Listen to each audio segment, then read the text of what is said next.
Bapak Ibu Saudara, kita akan bersama-sama menikmati firman Tuhan tentang gereja yang hidup dalam keteraturan. Ya. Dalam segala hal selalu ada hukum dan peraturan. Entah itu di rumah tangga, entah itu di lingkungan masyarakat, entah itu di sekolah, entah itu di tempat kerja atau di tempat umum, bahkan di gereja juga memiliki hukum dan peraturan. Nah, hukum dan peraturan itu sendiri adalah Allah yang menciptakannya. Pada saat atau yang tertulis dalam Kejadian pasal 2 ayat 16 sampai 17. Tujuan diciptakannya hukum dan peraturan adalah supaya manusia hidup dalam keteraturan. Hukum dibuat, peraturan dibuat supaya manusia hidup dalam keteraturan. Tetapi realitasnya manusia cenderung lebih memilih untuk melanggar hukum dan peraturan daripada mentaatinya. Saudara bisa perhatikan itu, gak usah jauh-jauh. Di setiap lampu merah ada rambu-rambu diberikan, ada lampu merah, kuning, hijau diberikan. Tujuannya adalah supaya teratur, betul nggak? Tetapi ketika lampu merah yang seharusnya berhenti, faktanya kita sering melihat ya terobos, nggak peduli. Kalau nanti mau terjadi kecelakaan, ribut, ya, menang-menang dewe, nanti bawa kerabatnya, duwe backing, duwe orang di belakang yang besar, lalu bisa semena-mena. Bapak Ibu Saudara, ketika manusia itu lebih cenderung memilih untuk melanggar hukum dan peraturan, maka yang terjadi adalah kehidupan manusia menjadi abnormal. Kehidupan manusia menjadi tidak normal ketika manusia itu melanggar hukum dan peraturan yang dibuat. Saudara bisa membayangkan bagaimana kacaunya kehidupan jika tidak ada hukum dan peraturan. Beberapa hari yang lalu atau beberapa waktu yang lalu di negara Haiti namanya, terjadi kekacauan yang luar biasa di mana gangster bersenjata menguasai negara itu. Polisi, aparat keamanan tidak berkutik.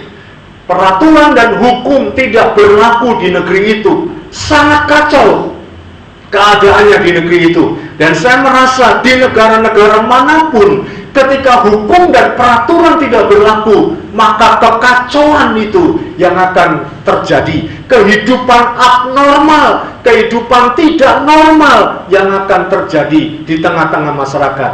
Gereja juga pernah mengalami kekacauan. Gereja yang saya maksud adalah gereja yang ada di Korintus. Sebagai pendiri gereja Korintus, maka Paulus berkirim surat untuk menyelesaikan kekacauan itu. Surat pertama yang ditulis namun hilang, ya, ketika ditulis dan dikirim lalu surat itu hilang, ternyata surat Paulus yang pertama tidak menyelesaikan masalah gereja di Korintus. Lalu melalui keluarga Chloe, Paulus mendapatkan kabar buruk tentang jemaat, tentang gereja Korintus, dan kemudian ia menulis surat yang kedua yang kita kenal dengan surat 1 Korintus. Itu sebenarnya surat Korintus yang kedua, karena surat Korintus yang pertama itu hilang. Ya, jangan tanya saya kenapa kok bisa hilang. Tapi faktanya memang hilang. Lalu surat Korintus yang kedua itu yang kita ada sekarang dalam Alkitab kita, 1 Korintus. Paulus menuliskan suratnya kepada jemaat di Korintus, tujuannya supaya mereka tidak lagi hidup dalam kekacauan, tetapi hidup dalam keteraturan. Karena belum juga berubah, disurati oleh Paulus dalam suratnya yang kedua, yang kita tahu itu sebagai 1 Korintus, tetapi belum ada perubahan, maka menulis surat kembali, surat yang ketiga, dan dalam kanon Alkitab kita itu surat Korintus yang kedua atau 2 Korintus, sampai akhirnya dengan surat-surat Paulus yang dikirimkan kepada gereja itu, gereja Korintus itu berubah menjadi sangat baik. Yang semula gereja ini sangat kacau, tetapi kemudian diingatkan oleh Paulus melalui suratnya yang 3 kali itu. Namun surat yang pertama nggak ada perubahan, surat yang kedua juga belum ada perubahan. Lalu seiring dengan waktu, mereka semakin hari terus diingatkan, dan akhirnya jemaat di Korintus, gereja di Korintus berubah menjadi sangat baik. Sebenarnya Paulus bisa saja menyampaikan peraturan-peraturan bagi jemaat secara tegas, tetapi Paulus lebih memilih untuk menyampaikannya dengan lemah lembut dan penuh kasih. Dengan demikian kita bisa melihat bahwa walaupun agama Kristen itu bukan agama hukum, tetapi tetap mempunyai aturan yang harus ditaati. Oleh sebab itu, saudaraku, apa sih sebenarnya ciri-ciri gereja yang hidup dalam keteraturan? Ciri-ciri gereja yang hidup dalam keteraturan adalah gereja yang menerapkan prinsip-prinsip kebenaran seperti yang tertulis dalam 1 Korintus pasal 1 ayat 10 dan 1 Korintus pasal 14 ayat 26 sampai 33. Oleh sebab itu mari saya rindu membaca bersama-sama dengan Bapak Ibu Saudara 1 Korintus 1 ayat 10. Mari kita membaca 1, 2, 3. Tetapi aku menasihatkan kamu, saudara-saudara, demi nama Tuhan kita Yesus Kristus, supaya kamu seia sekata dan jangan ada perpecahan di antara kamu, tetapi sebaliknya supaya kamu erat bersatu dan sehati sepikir. 1 Korintus 14 ayat 26 sampai 33. Ayat 26. Jadi bagaimana sekarang, saudara-saudara? Bila mana kamu berkumpul, hendaklah tiap-tiap orang mempersembahkan sesuatu, yang seorang mazmur, yang lain pengajaran atau penyataan Allah, atau karunia bahasa roh, atau karunia untuk menafsirkan bahasa roh. Tetapi semuanya itu harus dipergunakan untuk membangun. Jika ada yang berkata-kata dengan bahasa roh, biarlah 2 atau sebanyak-banyaknya 3 orang, seorang demi seorang, dan harus ada seorang lain untuk menafsirkannya. Jika tidak ada orang yang dapat menafsirkannya, hendaklah mereka berdiam diri dalam pertemuan jemaat dan hanya boleh berkata-kata kepada dirinya sendiri dan kepada Allah. Tentang nabi-nabi, baiklah 2 atau 3 orang di antaranya berkata-kata dan yang lain menanggapi apa yang mereka katakan. Tetapi jika seorang lain yang duduk di situ mendapat penyataan, maka yang pertama itu harus berdiam diri, sebab kamu semua boleh bernubuat seorang demi seorang, sehingga kamu dapat belajar dan beroleh kekuatan.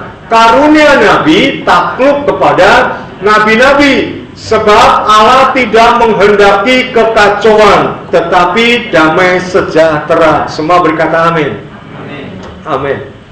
Bapak Ibu Saudara, gereja yang hidup dalam keteraturan adalah gereja yang menerapkan prinsip-prinsip kebenaran seperti yang tertulis dalam 1 Korintus pasal 1 ayat 10 dan 1 Korintus pasal 14 ayat 26 sampai 33. Prinsip-prinsip apa yang dimaksud? Yang pertama adalah hidup dalam kesatuan. Sama-sama katakan, hidup dalam kesatuan.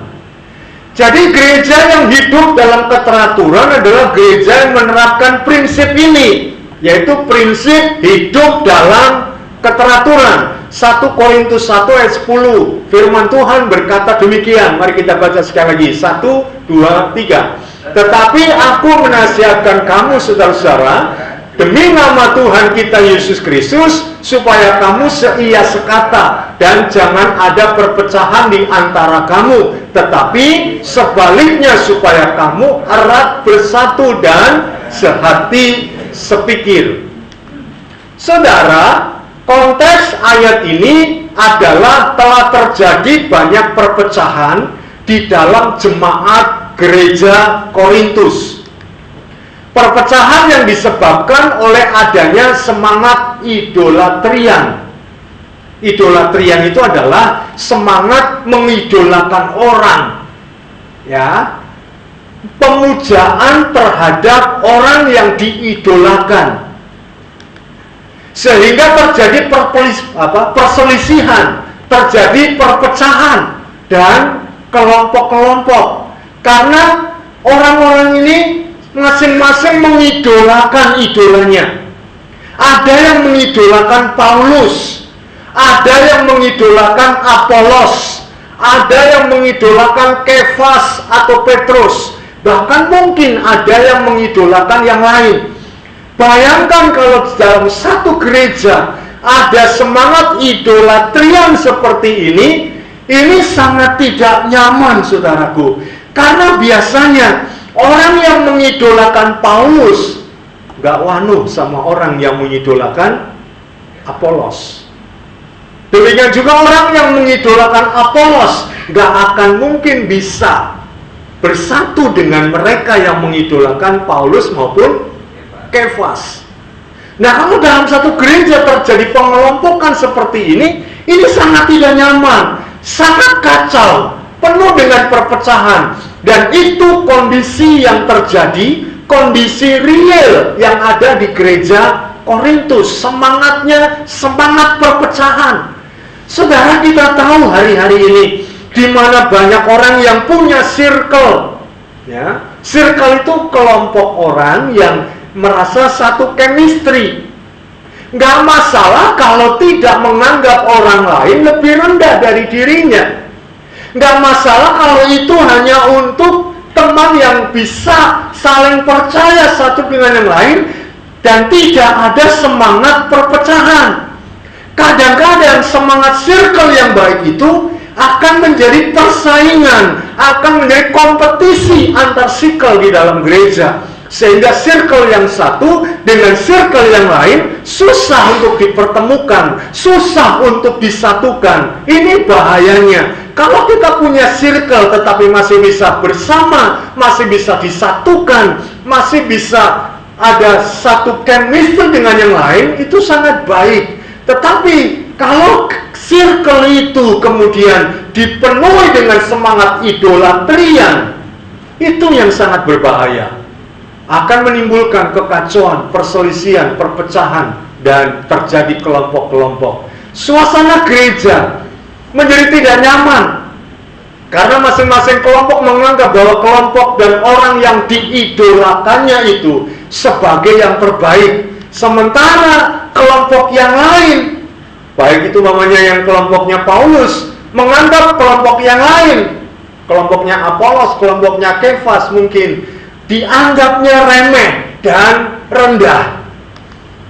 Kehidupan dan hubungan antar jemaat tentu menjadi tidak harmonis, selalu diwarnai dengan persaingan, perselisihan, pertengkaran antar kelompok, saling curiga dan tidak ada kesatuan. Berkenaan dengan kehidupan bergereja, yaitu hubungan antar jemaat, jemaat Tuhan wajib dan harus hidup dalam kesatuan, bukan semangat idolatrian. Tahu ya yang saya maksud tadi, semangat idolatrian? Amin. Nah, jangan tidur dulu ya Bapak Ibu. Mengapa demikian? Mengapa jemaat Tuhan wajib dan harus hidup dalam kesatuan? Sebab sejak semula komunitas gereja atau komunitas jemaat telah dikenal sebagai komunitas yang identik dengan kesatuan dan kasih persaudaraan. Sejak dulu kala gereja itu dikenal dengan kesatuan. Sejak dulu kala gereja itu dikenal dengan kasih persaudaraan. Maka kalau dalam gereja ada semangat idolatrian, ada semangat antar kelompok, ini sudah tidak lagi menghidupi nilai, tidak lagi menghidupi prinsip kesatuan dalam gereja itu. Karena dari dulu, sejak awal mula gereja berdiri, gereja itu dikenal sebagai pusatnya kesatuan dan kasih persaudaraan. Kalau hari ini bagaimana Bapak Ibu? Masih ada nggak? Halo? Masih ada. Masih ya? Khususnya keluarga eklesia. Amin. Gereja adalah tubuh Kristus, sehingga semua anggota gereja atau jemaat adalah satu tubuh di dalam Kristus. Sangat disayangkan saudara jika semua anggota atau sesama anggota gereja, sesama anggota tubuh itu saling menyakiti, saling bertengkar, saling berselisih, atau saling curiga. Itulah sebabnya Paulus menegaskan kembali pentingnya kesatuan dan hidup dalam kasih persaudaraan di antara sesama anggota gereja atau sesama anggota jemaat. 1 Korintus 1 ayat 10 berbunyi demikian, tetapi aku menasihatkan kamu saudara-saudara demi nama Tuhan kita Yesus Kristus supaya kamu seia sekata dan jangan ada perpecahan di antara kamu, tetapi sebaliknya supaya kamu erat bersatu dan sehati sepikir. Nah, dalam Alkitab bahasa Yunani, mari kita belajar lagi membaca. Terlihat dari belakang, tulisannya kurang gede mungkin, tapi bisa dibaca nggak? Bisa baca? Bisa kelihatan? Kelihatan tapi nggak bisa baca. Nah, ya, dalam bahasa Yunani ditulis demikian: Parakalo de humas adelphoi dia tou onomatos tou kurio hemon Yesu Kristo hinato auto legete pantes kaime en humin stismata ete de catertis menoi ento auto noi kai ente aute geome. Mohon maaf kalau tulisannya nggak terlalu besar ya. Saya buat ini untuk format buku elektronik, jadi tak buat agak kecil fontnya. Nah, dari sini kita tahu bahwa Paulus itu sangat menginginkan gereja atau jemaat Tuhan hidup dalam kesatuan. Tadi di ayat 10 firman Tuhan berkata dalam bahasa Indonesia, aku menasehatkan kamu saudara-saudara. Dari kata parakalo, aku menasehatkan kamu.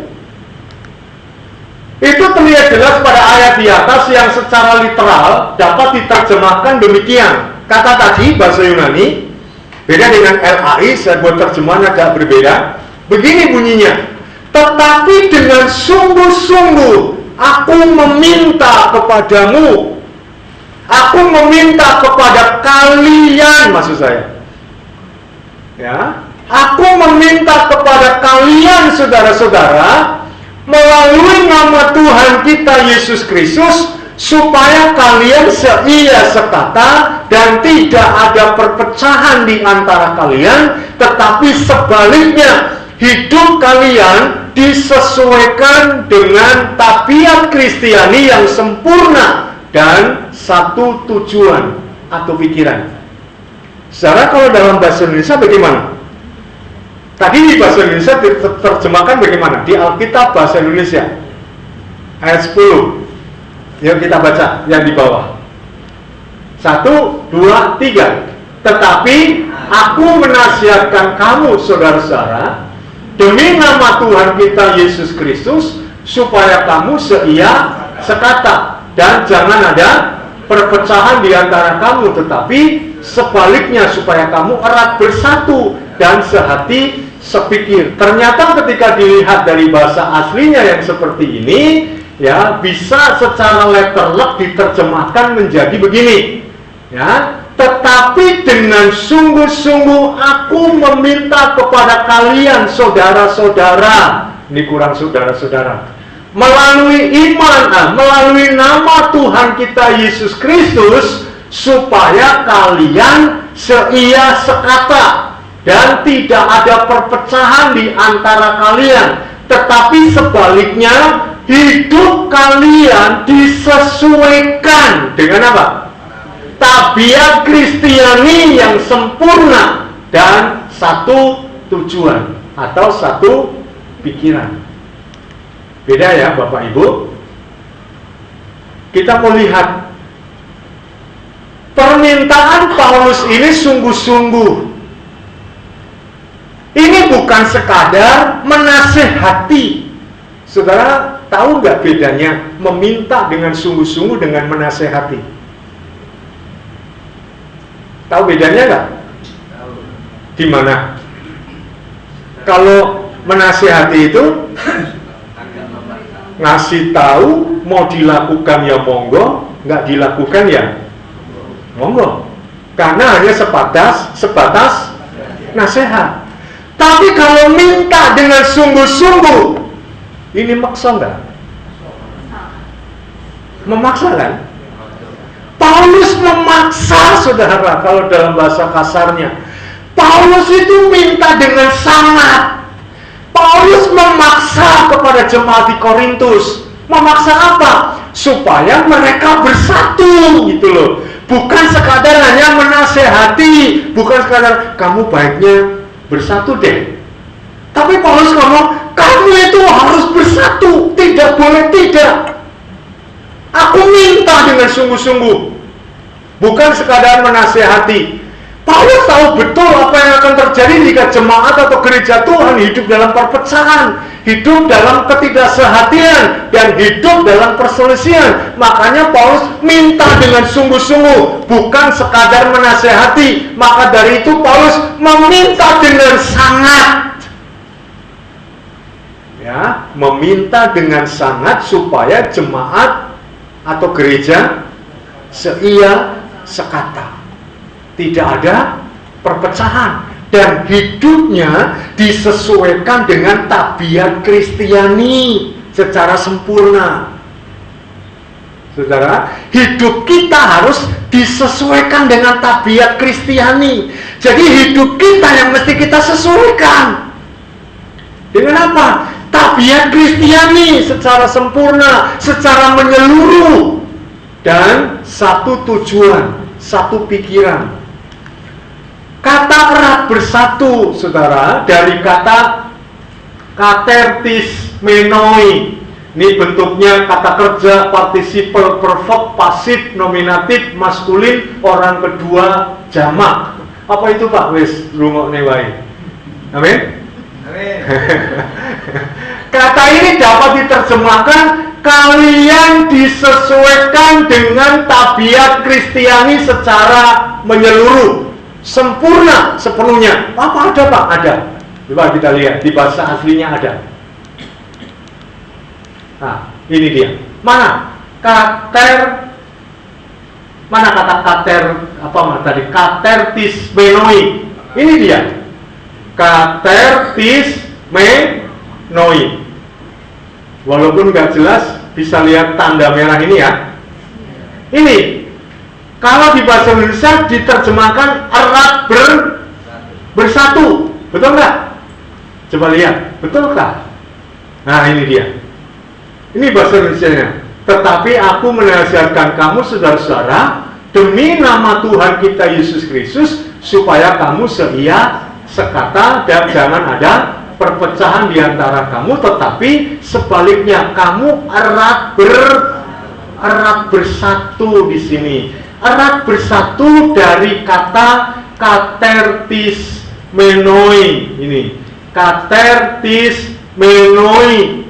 Katertis menoi itu sebenarnya bisa diterjemahkan menjadi tabiat Kristiani, ya, disesuaikan dengan tabiat Kristiani karena bentuknya orang kedua jamak, maka ini menjadi kalian. Nah, orang kedua jamak kan kalian. Orang pertama jamak apa? Kita. Betul?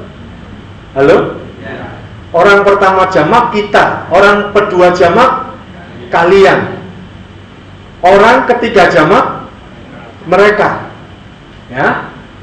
Nah, karena itu ini diterjemahkannya mestinya begini. Kalian disesuaikan dengan tabiat Kristiani secara menyeluruh, sempurna sepenuhnya.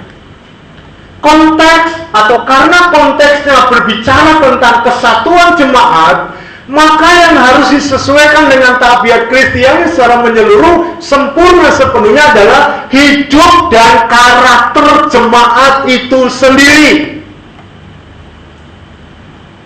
Ya, jemaat hidupnya dan karakternya harus disesuaikan dengan tabiat Kristiani.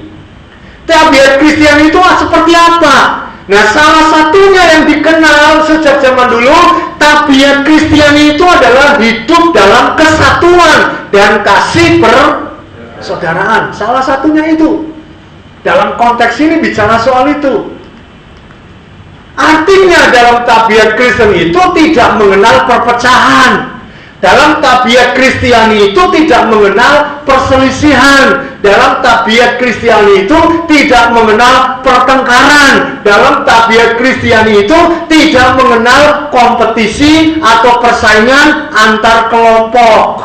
Gereja di Korintus itu hidup dalam persaingan antar kelompok. Makanya Paulus meminta dengan amat sangat, memaksa jaluk supaya jemaat kembali disesuaikan hidupnya dan karakternya sesuai dengan tabiat Kristiani, yaitu tidak hidup dalam perpecahan, tidak hidup dalam perselisihan, tidak hidup dalam persaingan antar kelompok, tetapi hidup dalam kesatuan. Saudara, tahu nggak bedanya antara ini dengan ini? Gambar ini dengan gambar ini, bisa nggak membedakan? Bisa nggak membedakan? Oh bisa Pak, yang ini perempuan semua pakai jilbab lagi. Yang ini ada laki-lakinya dan perempuannya nggak ada yang pakai jilbab. Saya sengaja tulis ada paduan suara Universitas Negeri Yogyakarta. Saudara, kesatuan itu bukan seragam. Ya, kesatuan itu bukan seragam. Kalau ini seragam atau kesatuan? Seragam. Kalau yang ini seragam atau kesatuan? Kesatuan yang pakai seragam. Karena pakai seragam ya. Kesatuan itu bukan seragam. Kesatuan itu harmoni. Yang mana yang kesatuan? Yang ini atau yang ini? Gambar anak-anak pakai baju SMA ataukah paduan suara ini? Mengapa paduan suara? Karena di paduan suara itu ada suara 1, suara 2, suara 3, suara 4. Dan kalau dinyanyikan semua, yang 1 tetap 1, yang 2 tetap 2, yang 3 tetap 3, yang 4 tetap 4. Kedengaran enak apa enggak? Itu namanya bukan Haryati. Itu harmoni. Ya. Ini bedanya saudara. Kesatuan tidaklah sama dengan seragam. Kesatuan adalah harmoni, tetap menyatu sekalipun berbeda-beda. Orang ini beda-beda enggak? Beda-beda. Suaranya 1 beda, 2, 3, 4. Juga jenis kelaminnya beda-beda. Sukunya beda-beda enggak? Tapi mereka bisa bersatu enggak? Bisa. Ini kesatuan itu namanya harmoni. Tapi kalau ini seragam memang bajunya sama, tapi mereka enggak harmoni. Mereka bisa tetap sendiri-sendiri. Ya, ini seragam, ini adalah kesatuan atau harmoni. Demikian juga dengan gereja, saudara. Mari kita perkuat kesatuan kita. Tabiat Kristiani adalah bukan perpecahan, melainkan kesatuan.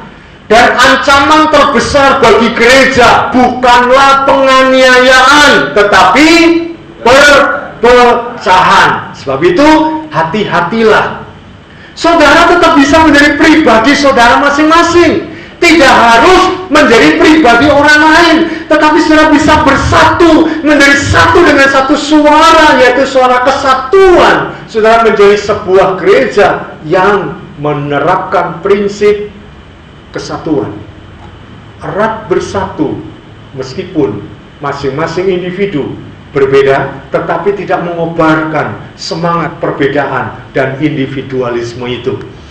Perbedaan latar belakang, perbedaan suku, perbedaan pekerjaan, perbedaan status sosial, janganlah dijadikan alasan untuk membuat perpecahan, untuk membuat persaingan antar kelompok, untuk membuat persaingan dan sebagainya. Namun jadikanlah semua perbedaan itu sebagai kekuatan, sebagai kesatuan, atau sebagai kekuatan dalam kesatuan sebagai gereja Tuhan.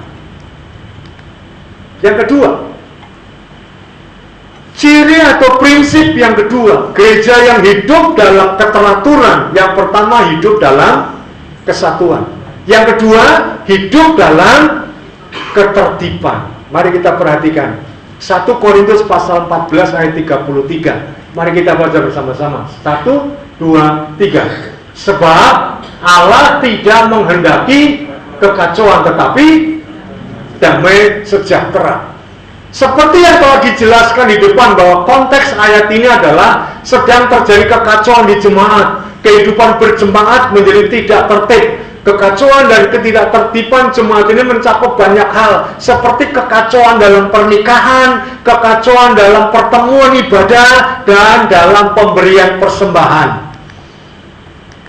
Kekacauan dalam hal pernikahan yang ditunjukkan melalui penyimpangan seksual dan percabulan. Dalam 1 Korintus pasal 5 ayat 1. Saya nggak akan bahas ini, terlalu panjang nanti, bisa 3 jam nggak selesai. Ya, ini dikatakan, memang orang mendengar bahwa ada percabulan di antara kamu, dan percabulan yang begitu rupa seperti yang tidak terdapat sekalipun di antara bangsa-bangsa yang tidak mengenal Allah, yaitu bahwa ada orang yang hidup dengan istri ayahnya. Itu di gereja loh Bapak Ibu. Gereja mana?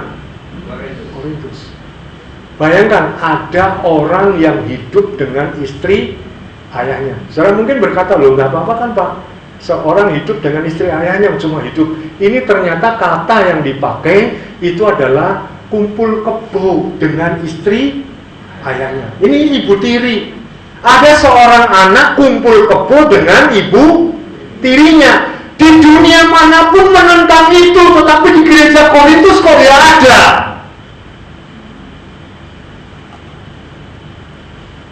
Jangan-jangan hari ini juga begitu. Di dunia manapun menentang itu, tetapi di gereja memelihara namanya kumpul kebo, anak tiri dengan ibu tiri. Ngeri nggak saudara? Halo? Kekacauan itu begitu mengerikan, sampai-sampai orang yang tidak mengenal Allah pun tidak melakukannya. Namun orang Kristen justru yang melakukannya. Pada pasal 7 ayat 1-2, Paulus mengaturnya sedemikian rupa supaya jemaat tidak lagi terjadi kekacauan dalam pernikahan.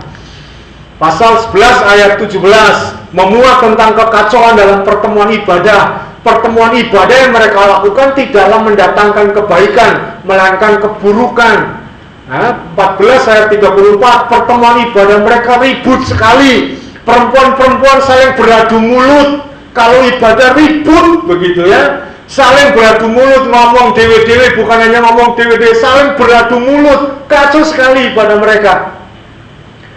Ada yang merasa dapat karunia bernubuat, tetapi dipakai untuk menyerang kelompok lainnya.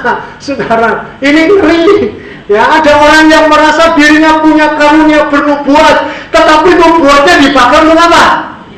Menyerang kelompok lain. Umpamanya yang bernubuat itu kelompoknya Apolos, nyerang kelompoknya atau yang mengidolakan Paulus. Ya, dan demikian sebaliknya, bayangkan kayak apa kacaunya ibadah mereka. Ya, kelompok yang lain juga melakukan hal yang sama, sehingga pertemuan ibadah menjadi kacau sekali, menjadi ribut sekali.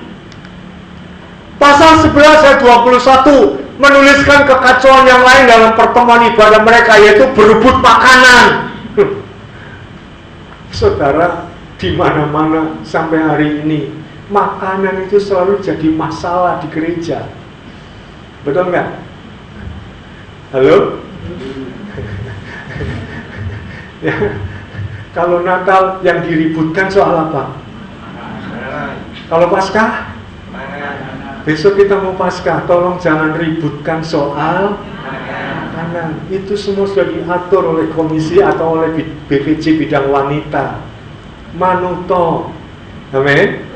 Supaya tidak terjadi kekacauan. Karena di mana-mana, bukan hanya keluarga eklesia. Saya dengar teman-teman yang lain itu, kalau Natal ributnya mesti soal makanan, bukan ribut soal aku kok durungnya persembahan. Ya nggak pernah ada muncul itu. Mesti ributnya makanan, dikasih sederhana ya. Wah, anggaran gede nih kok ngono, mangan kok mengene, gitu kan? Dikasih makanan mewah, ya masih ngedumel. Makanan mewah gini kan harusnya bisa untuk Allah, kayak Yudas gitu ya. Halo? Belum lagi rebutan, yang lain belum makan sudah madahi. Coba lihat kanan kiri, sanes panjenengan kok. Ya, di mana-mana. Saya sering ikut pertemuan-pertemuan hamba-hamba Tuhan, pertemuan diundang khotbah jemaat, ada acara apa di gereja mana. Kadang-kadang saya memperhatikan orang itu karakternya terlihat pada saat makan. Halo? Rupanya ini tradisi turun-temurun yang belum selesai sampai hari ini, ribut soal makanan. Bukankah hal ini yang sering terjadi di banyak gereja? Jika ada acara cukup besar, pasti ada keributan dan selalu tentang seputar makanan. Pasti ada yang dilukai dan pasti ada yang jadi.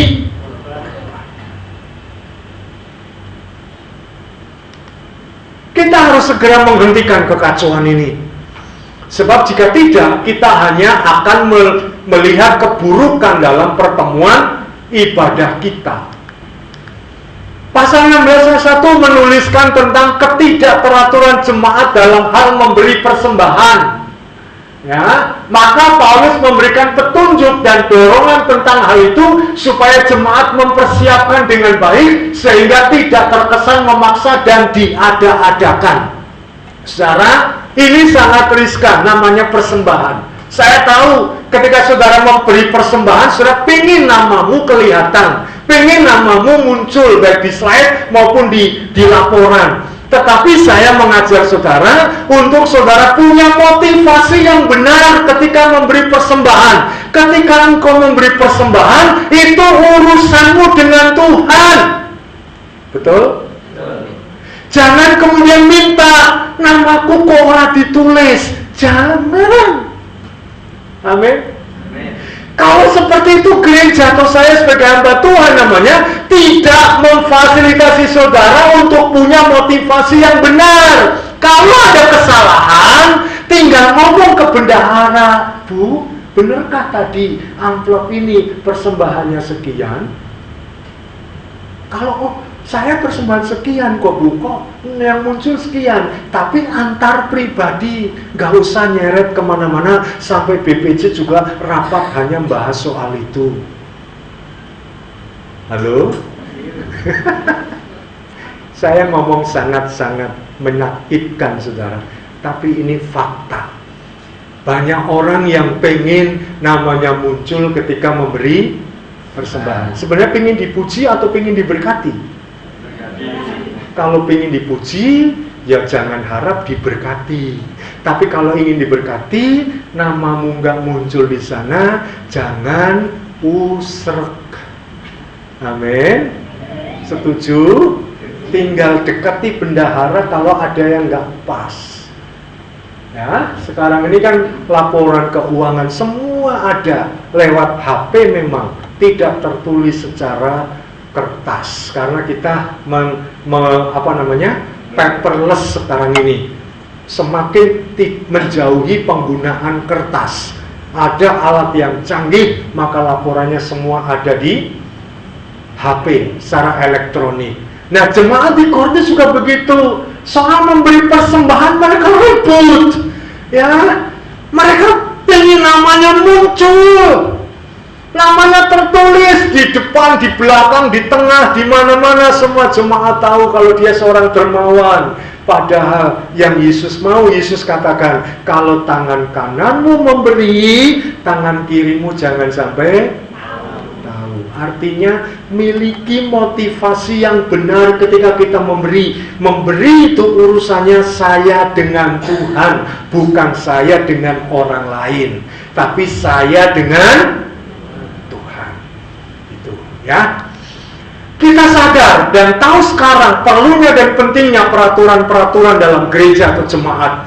Peraturan-peraturan ini dibuat supaya tidak terjadi kekacauan dalam jemaat dan melatih jemaat untuk memiliki motivasi yang benar dalam ibadah mereka. Saudara pernah melihat tinju antara Holyfield dan Mike Tyson? Saya waktu itu masih SMA kalau nggak salah. Holyfield dan Mike Tyson tinju baru 2 ronde kalau nggak salah. Mike Tyson dinyatakan DO, didiskualifikasi. Kenapa bisa di DO? Karena telinga Holyfield itu dicopot, digigit. Nah, dalam peraturan tinju kan nggak boleh menggigit telinga musuh, betul nggak? Maka ketika dia menggigit, ya harus di DO. Kadang-kadang kita gereja juga begitu. Dalam peraturan bergereja sudah jelas dituliskan dalam Alkitab. Tetapi kita sering mencoba untuk keluar dari peraturan-peraturan, keluar dari ketentuan-ketentuan yang sudah ada. Makanya kadang-kadang kita di-DO oleh Tuhan. Bukan di-DO mati, bukan. Tapi kadang-kadang kita berkatnya dihentikan dulu. Kadang-kadang Tuhan hentikan kita lewat sakit penyakit, direm karena ada niatan jahat. Maaf, bukan berarti yang sakit itu direm Tuhan karena ada niatan jahat. Maaf, jangan salah persepsi. Tapi ada orang yang punya niatan jahat, tiba-tiba Tuhan hentikan dengan kesakitannya karena Tuhan ngerem agar dia tidak dodro dalam berbuat jahat. Tapi bukan berarti yang sakit ini sedang dalam usaha atau sedang dalam keinginan untuk berbuat jahat, bukan. Tolong dibedakan itu. Kadang-kadang Tuhan pakai dengan sakit, pakai dengan kecelakaan, pakai dengan kebangkrutan, pakai dengan yang lain-lain. Karena Tuhan tahu ini kalau nggak direm, bahaya, bisa terjun bebas ke jurang. Makanya Tuhan rem. Ngeremnya bisa lewat sakit, ngeremnya bisa lewat bangkrut, ngeremnya bisa lewat kecelakaan, ngeremnya bisa lewat apa lagi? Masalah dalam rumah tangga, masalah dalam pekerjaan dan sebagainya. Tuhan sedang ngerem kita. Maka mestinya ketika kita sedang menghadapi itu, kita sadar, jangan-jangan kalau saya tidak dihentikan Tuhan, saya yang hancur. Tuhan sangat baik mengerem kita, tapi ngeremnya kadang-kadang lewat cara yang kurang enak. Betul? Karena kalau nggak pakai cara gitu, kita puas saking asiknya terjun bebas, maka Tuhan langsung stop supaya berhenti. Dengan apa? Kecelakaan. Dengan apa? Bangkrut. Dengan apa? Masalah keluarga. Dengan apa? Sakit dan sebagainya. Tapi yang sakit itu tidak selalu karena kita sedang direm oleh Tuhan. Tapi Tuhan bisa pakai sakit untuk mengerem kita. Bisa membedakan ya? Amin. Mari kita tertib mengikuti aturan-aturan yang Tuhan tetapkan di gereja ini. Jika ada yang belum sempurna, kita sedang dan terus berproses agar sesuai dengan harapan Tuhan dan tidak semakin menambah kekacauan. Partisipasi dan kontribusi seluruh jemaat sangat diharapkan agar dapat tercipta gereja yang tertib dan teratur. Yang ketiga, gereja yang hidup dalam keteraturan adalah gereja yang menjalankan prinsip satu, hidup dalam kesatuan. Yang kedua, hidup dalam yang kedua apa tadi? Ketertiban. Yang ketiga, hidup dalam keefektifan. Ayat 26. Kita baca 26.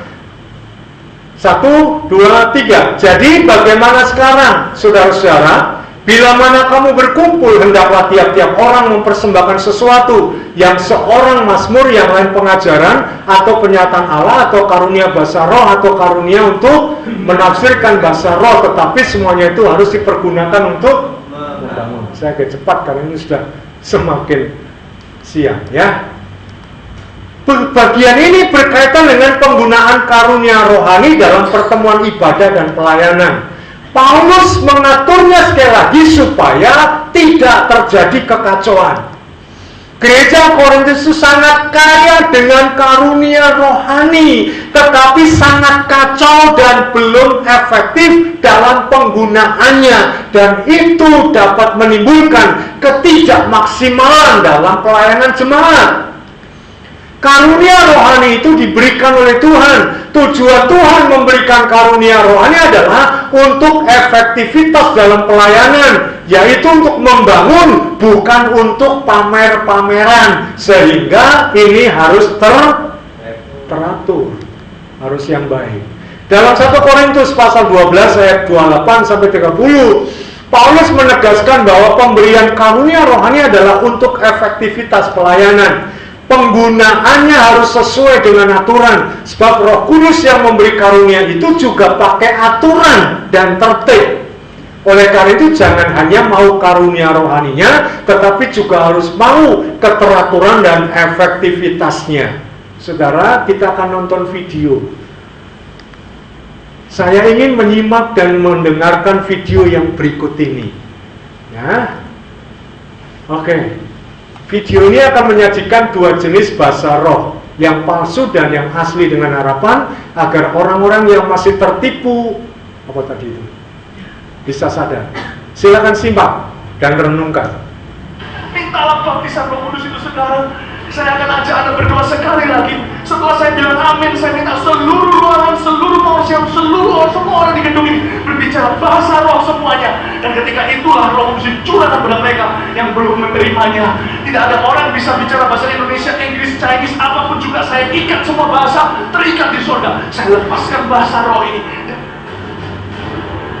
Tidak ada orang bisa bicara bahasa Indonesia, Inggris, Chinese, apapun juga. Saya ikat semua bahasa, terikat di surga. Saya lepaskan bahasa roh ini.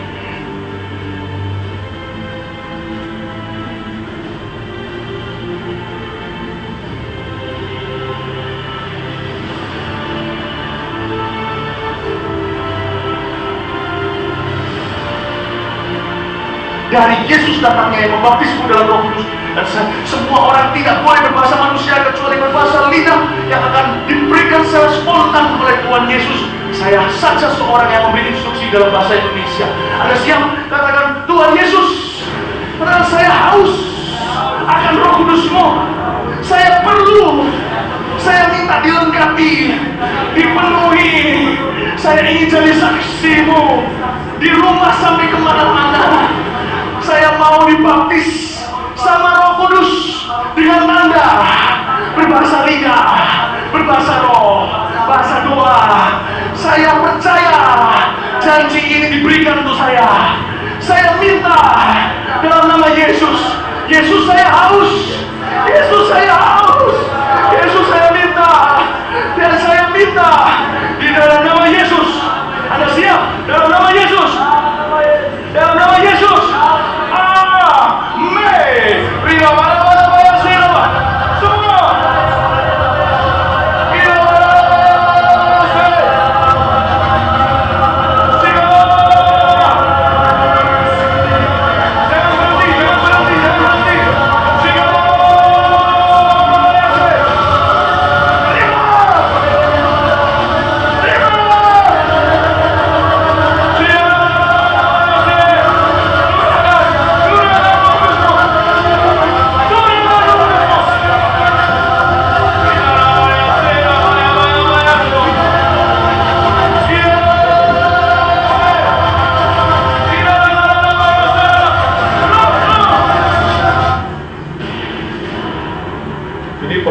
Pendeta Stephen Saudara, satu pengalamannya dibagikan oleh pendeta Stephen Tong. Waktu dia KKR di Rusia, waktu itu komunis berbelas, sehingga mereka tidak bisa acara KKR di luar seperti ini. KKR itu di gedung-gedung bawah tanah. Lalu orang Rusia hadir tidak ngerti bahasa Inggris. Stephen Tong tidak tahu bahasa Rusia, hanya bisa bahasa Inggris. Nah, maka pakai penerjemah. Maka KKR hari pertama, kalau bahasa Inggris, translate Rusia. KKR kedua, kalau bahasa Inggris, translate Rusia. Hari ketiga KKR sudah berjalan, mau khotbah, tunggu-tunggu penerjemahnya tidak ada. Di mana? Berita datang sudah ditangkap orang komunis. Sekarang khotbah sudah mulai. Pak Tong tidak tahu bahasa Rusia, pendengar tidak tahu bahasa Inggris. Apa yang terjadi? Beliau berdoa, Tuhan, apa yang terjadi terjadilah. Saya akan berkhotbah dalam bahasa Inggris. Lalu Tuhan naik bagiannya, khotbah dalam bahasa Inggris. Dia begitu khotbah dalam bahasa Inggris, anehnya semua yang dengar ini perhatian sekali. Selesai khotbah, mereka datang ke kanan dan mereka bilang, Pak Tong, kalau tahu berapa besar bahasa Rusia sebagus ini, hari pertama juga tidak perlu terjemah. Tidak perlu terjadi. Berarti dia berkhotbah dalam bahasa Inggris, tapi yang didengar itu bahasa Rusia. Dan saya percaya pengalaman seperti itu lebih cocok dengan pengalaman para rasul di kisah pasal 2 daripada bahasa roh yang hanya itu tidak ada arti sama sekali.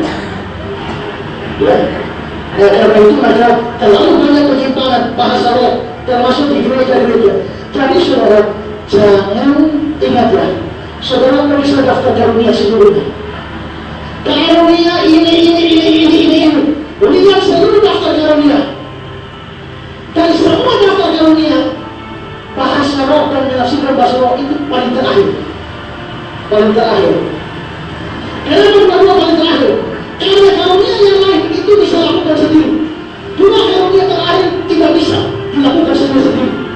Bayangkan, kalau ada karunia mengajar, saya bisa mengajar, tidak butuh yang lain. Kalau karunia beritakan Injil, saya bisa beritakan Injil, tidak perlu yang lain. Tapi bahasa roh tidak bisa dilakukan tanpa menafsirkan bahasa roh. Tapi menafsirkan bahasa roh tidak bisa. Kalau tidak ada bahasa roh, itu tidak ada bahasa roh, tidak ada bahasa roh. Maka dua karunia ini itu berdempet dan diletakkan pada urutan yang paling akhir. Yang diletakkan pada urutan paling akhir artinya karunia yang paling tidak penting. Jadi kalau saya punya karunia itu pertama yang mengajar, mau tukar dengan bahasa roh, minta maaf saya tolak. Jadi kalau sudah tidak punya karunia bahasa roh, terus sama siapa? Sudah tidak ada Tuhan, iya, mungkin sudah punya karunia yang lain.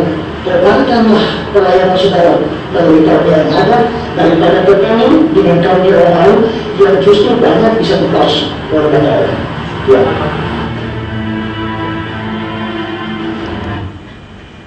Bapak Ibu Saudara, saya bukan sedang mendiskreditkan gereja-gereja tertentu, tetapi saya ingin membuka wawasan panjenengan tentang ini, bahwa gereja diberikan karunia roh untuk efektivitas, bukan untuk kekacauan. Selama ini kita tahu bahwa banyak gereja yang inginnya seperti itu, padahal Tuhan mau untuk membangun. Kalau rame seperti yang video pertama tadi disajikan, kira-kira siapa yang terbangun? Ada nggak yang dibangun? Ada? Nggak ada. Dia ngomong apa kita nggak tahu. Tetapi beda ketika Stephen Tong khotbah di Rusia, mungkin Pak Ezra Soru kurang jelas suaranya. Ya, Pak Ezra Soru bersaksi bahwa Pak Stephen Tong, tahu pendeta Stephen Tong, udah sepuh banget. Beliau khotbah di Rusia, KKR bawah tanah. Tahu KKR bawah tanah? KKR bawah tanah itu ada di gedung yang tersembunyi, tidak boleh diketahui pemerintah.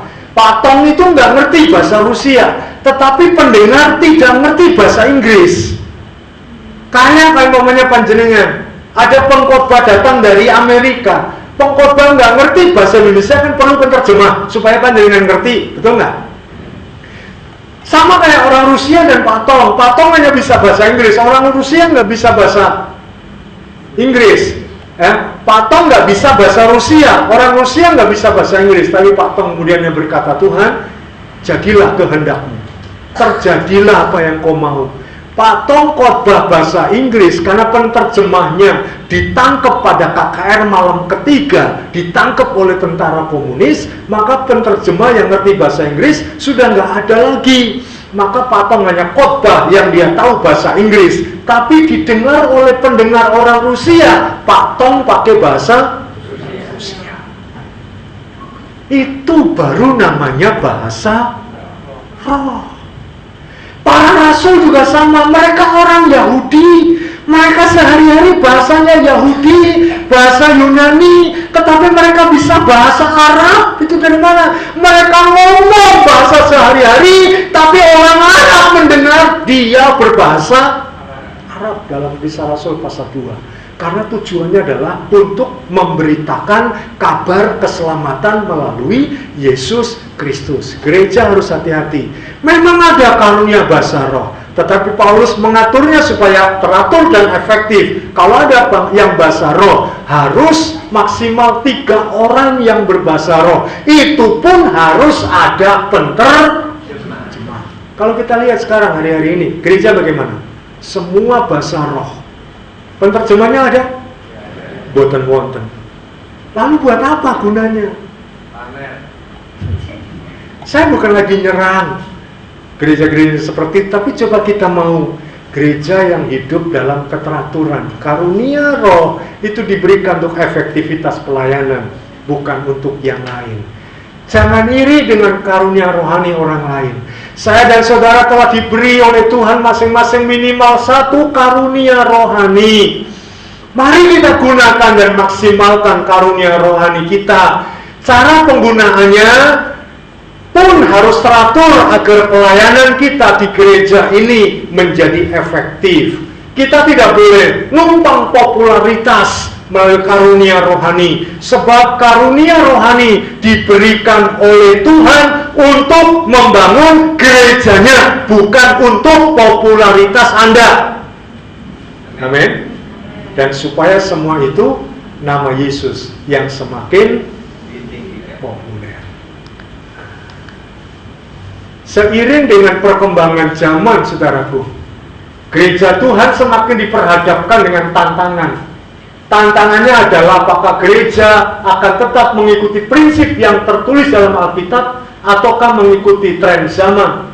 Gereja seharusnya tetap mengikuti prinsip-prinsip Alkitab, sekalipun mungkin dianggap kuno dan ketinggalan zaman. Sebab prinsip Alkitab tidak akan pernah berubah dan tetap berlaku sepanjang masa selama gereja itu masih ada di dunia.